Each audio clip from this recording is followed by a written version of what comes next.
Ayurveda remedy, panchakarma, ಜಾನುಬಸ್ತಿ ಇವೆಲ್ಲ ಅತ್ಯುತ್ತಮವಾದಂಥ treatments. ಸಕ್ಸಸ್ಫುಲ್ಲಾಗಿ ನೂರಾರು, ಸಾವಿರಾರು, ಲಕ್ಷಾಂತರ ಜನ ಇದರ ಮೇಲೆ ಅವಲಂಬಿತವಾಗಿ ತಮ್ಮ ಜೀವನದ ಒಂದು ಸಮಸ್ಯೆಯಿಂದ ಸಂಪೂರ್ಣ ಹೊರಗೆ ಬಂದು ಶ್ರೀಸಾಮಾನ್ಯ ರೀತಿಯಲ್ಲಿ ತಾವು ಬದುಕಲಿಕ್ಕೆ ಅವಕಾಶ, ಅನುಕೂಲ, ಆಸ್ಪದ ಅಭೂತಪೂರ್ವವಾಗಿ ಶತಮಾನಗಳಿಂದ ಬಂದು ಸಾಬೀತು ಆಗಿದೆ. ಹಾಗಾಗಿ ಮಂಡಿ ನೋವಿಗೆ ಹೆದರ್ತಕ್ಕಂಥ ಅವಶ್ಯಕತೆ ಖಂಡಿತ ಇಲ್ಲ.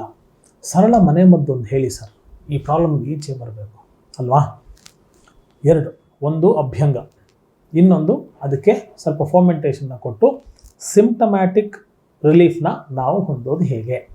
ಮೆಡಿಸಿನ್ಸ್ ಬೇಕು, ವೈದ್ಯರ ಮಾರ್ಗದರ್ಶನ ಬೇಕು, ಉಪದೇಶ ಬೇಕು, ಆಪ್ತ ಸಮಾಲೋಚನೆ ಬೇಕು, ಔಷಧಿ ಬೇಕು, ಇದೊಂದು ಭಾಗ, ಇದು ಬೇಕೇ ಬೇಕು.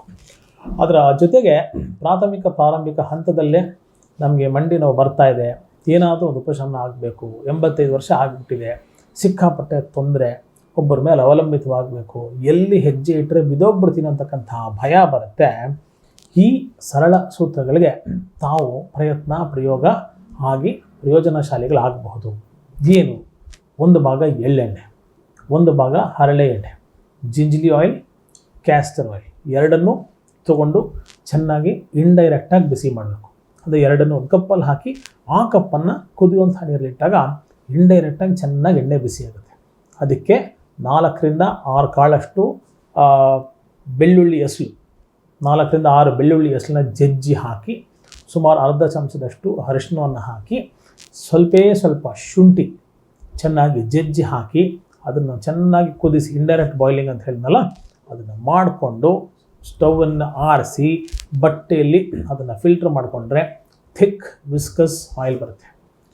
ಸ್ಟವನ್ನು ಆಫ್ ಮಾಡಿದ್ಮೇಲೆ, ಫಿಲ್ಟ್ರ್ ಮಾಡಾದ್ಮೇಲೆ ಚೆನ್ನಾಗಿ ಬಿಸಿ ಸುಖೋಷ್ಣ, ಚೆನ್ನಾಗಿ ಬಿಸಿ ಸುಡು ಬಿಸಿ ಅಲ್ಲ, ಸುಖೋಷ್ಣವಾದಂಥ ಬಿಸಿ. ಸುಖ ಉಷ್ಣ ಅಂದರೆ ಏನು? ಸಿಕ್ಕಾಪಟ್ಟೆ ಮುಟ್ಟಿದ್ರೆ ಸುಟ್ಟೋಗ್ತೀನಿ ಅಷ್ಟು ಬಿಸಿ ಇರಬಾರ್ದು, ಎಷ್ಟು ಬೇಕಾದ್ರೂ ಮುಟ್ತೀನಪ್ಪ ತಣ್ಣಗಿದೆ ಅಂತ ಇರಬಾರ್ದು.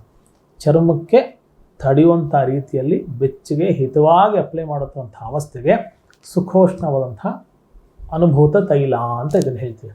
ಇದಕ್ಕೆ 4ರಿಂದ 6 ಚಿಟಿಕೆ ಪಚ್ಚಕರ್ಪೂರ ಹಾಕ್ಕೊಳ್ಳಿ. ಸ್ವಲ್ಪ ನೀಲಗಿರಿ ಎಣ್ಣೆ ಇದ್ದರೆ ಬಾಯ್ಲ್ ಮಾಡಿಬಿಡಿ. ತದನಂತರದ ಅವಸ್ಥೆಯಲ್ಲಿ ಬೆಚ್ಚಗಿದ್ದಾಗ ನೀಲಗಿರಿ ಎಣ್ಣೆ ಮಿಕ್ಸ್ ಮಾಡ್ಕೊಳ್ಳಿ. ಚೆನ್ನಾಗಿ ಮಿಕ್ಸ್ ಮಾಡಿಕೊಂಡು ಜಾಯಿಂಟ್ಸ್ಗೆ ಚೆನ್ನಾಗಿ ಹಚ್ಚಿ ಮಸಾಜನ್ನು ಎವ್ರಿ 3 to 4 hours ಮಾಡ್ಕೊಳ್ತಕ್ಕಂಥದ್ದು ಒಳ್ಳೆಯ ಒಂದು ವಿಚಾರ. ಇದು ಅಭ್ಯಂಗ ಆಯಿತು.